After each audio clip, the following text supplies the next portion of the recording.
Hey all, Ron here from Military Images Magazine with a new episode of Life on the Civil War Research Trail. Today, I want to take you to the summer of 1864, June 30th, 1864, to the camp of the 108th U.S. Colored Infantry in Louisville, Kentucky. The men had recently come together and organized and formed the regiment. On that day, that June day in 1864, in camp, Company C welcomed a new sergeant. His name is Charles English, Charlie to his friends and comrades, and he's pictured here. Had his photograph taken about this time. You can see he's wearing his brand new sergeant's chevrons. He has his non-commissioned officer sword, his cap with the letter C for his company in the center. Looks like brand new trousers, brand new jacket. You can see his cross belts for his cap box. The cartridge box is probably back there. You can see his sword belt sling. He's got a brand new pair of brogans on, looking spiffy in his uniform to march, ready to go to action. So I want to tell you a story, and you'll find it if you go to the National Archives, to the pension files, you'll find his story there, and I'm going to give you the highlights of it in this episode. Charlie was born enslaved in Hardin County, Kentucky. He grew up in a farm in the village of Elizabethtown, which is about 20 miles from the birthplace of Charlie's commander-in-chief, Abraham Lincoln. Charlie was one of about 6 enslaved people owned by a man named Robert English, who was a prosperous merchant, one-time sheriff in town, and a former state legislator. About 1855, when Charlie was in his early 20s, he married a woman named Sarah Ann, who was also enslaved and part of the Robert English farm. She became pregnant the following year. Late in her term, while she was heavy with child, it's going to be a son, Robert English sold her to a neighbor. She soon gave birth to a son who was named Charles for her father. And Robert English and the new owner of Sarah got together and made a deal so that Charlie, Sarah, and their new son, Charles, could live together. And they did. Now, flash forward to the summer of 1864. Young Charles is about 8 years old, and Charlie leaves his family and enlists in the 108th Infantry without the consent of his master. 2 days later, on June 30th, is when he becomes a sergeant, only 2 days after enlisting.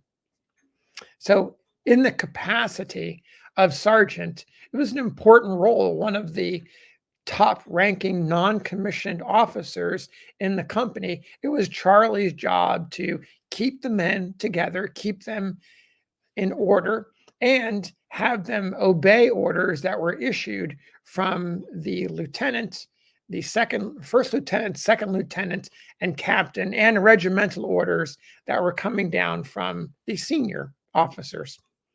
All of those commissioned officers, by the way, were white in the regiment. So that was Charlie's job as sergeant, and he did it very well in Kentucky and later on in Rock Island, Illinois, where the 108th was in charge of guarding prisoners, Confederate prisoners, at a camp there.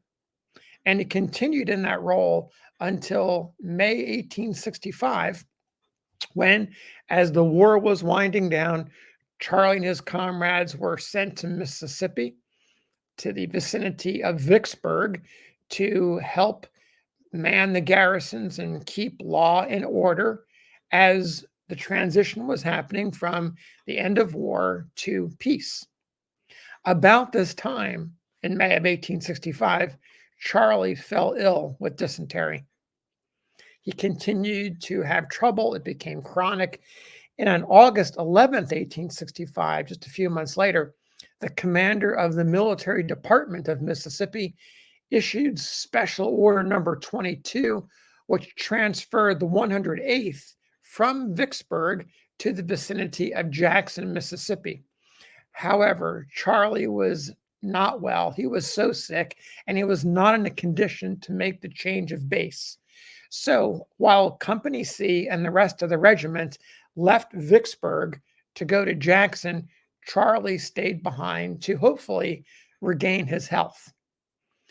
Well, sadly, his condition worsened, and 2 weeks later, on August 24th, 1865, medical personnel admitted him to the military hospital in Vicksburg.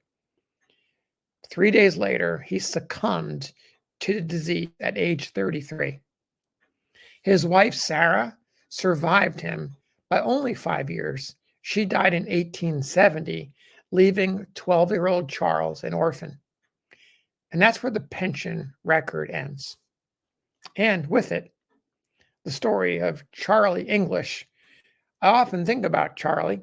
I did his original research some years ago, but his story comes back to me time and time again, as it did today. And I wanted to tell you about it in this episode because I think about Charley and his family, young family.